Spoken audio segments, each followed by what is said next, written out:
Hola, ¿cómo está? And konnichiwa. It's your boy Lavender. Getting dunked on by his stupid fucking cats. Both of you are being dickheads. Here to bring you guys a nice, quick, simple, mid-range Pokemon Go guide. Effectively, this will be a guide for levels like 5 to 20. I covered about like 1 to 5 last time. So we're going to talk about a few tricks. First things first, XP rewards. So if we look at the XP chart, we'll see the best way to get XP in this game is either by catching a new Pokemon or by evolving a Pokemon. So that means that there's only a limited number of Pokemon you can catch. So once you've caught, an Ekans, you can't catch another Ekans and get another 500 XP.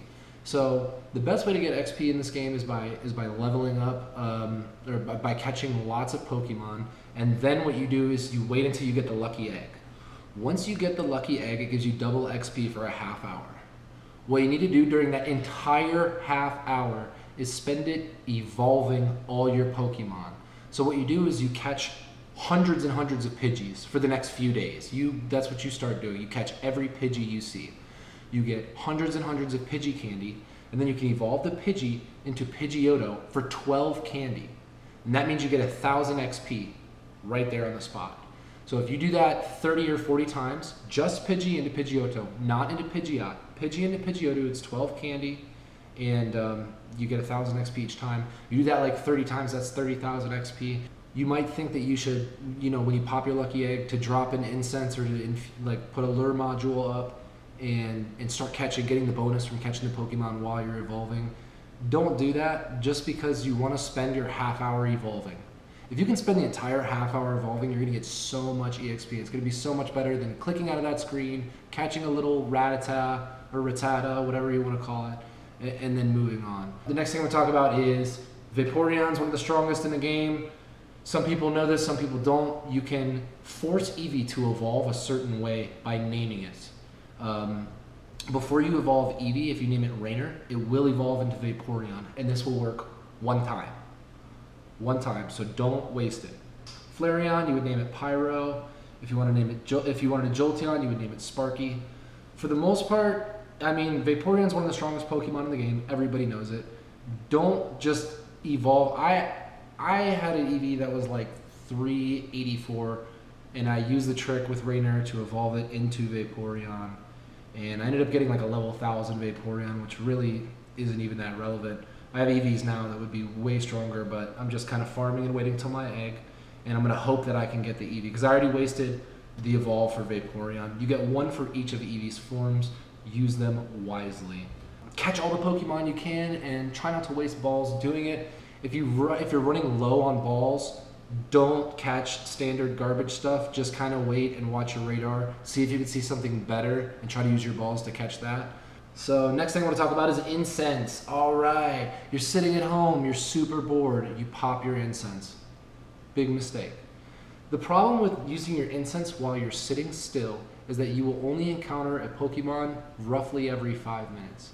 However, if you have your incense burning while you're moving, you'll encounter a Pokemon every roughly 200 meters. So that means if you are now on a bike, a skateboard, or someone else is driving you in a vehicle, you're going to encounter 3 times as many Pokemon as if you were when you were sitting still at home with your incense. Once you get your farm going, your sack may become too full and you won't be able to carry extra potions, Pokeballs, etc., etc. I recommend that you dump the potions out. You're going to get super potions and hyper potions later on. You never want to get rid of Pokeballs or Great Balls or raspberries, in my opinion. So the thing you want to get rid of for the most part is just regular potions. They become less valuable as your Pokemon get stronger anyway.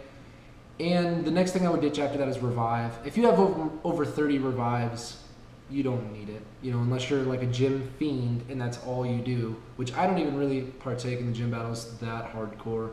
I mostly like the scavenger hunt, fun, walk around aspect, hatch some eggs, catch some Pokemon kind of deal. Last but not least, what you guys should do with your lure modules.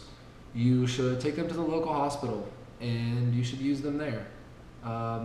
A lot of those kids can't leave the area and they won't be able to catch certain Pokemon. So maybe your lure module that you infuse is going to attract some Pokemon that they haven't caught yet, or maybe even one of their favorite Pokemon. You can go out and you can hit Pokestops and you can drop incense. You can do many things in this game. You have the ability to travel. You have the ability to Pokemon Go. So think about the people who are in, Pokemon Stop. Take care of those people. All my lure modules from the past one and here out are going to be used at local hospitals. I recommend you guys do the same. It might sound silly, it might sound cheesy, but it could probably make a kid's day, so you should do it. Thank you guys again for watching.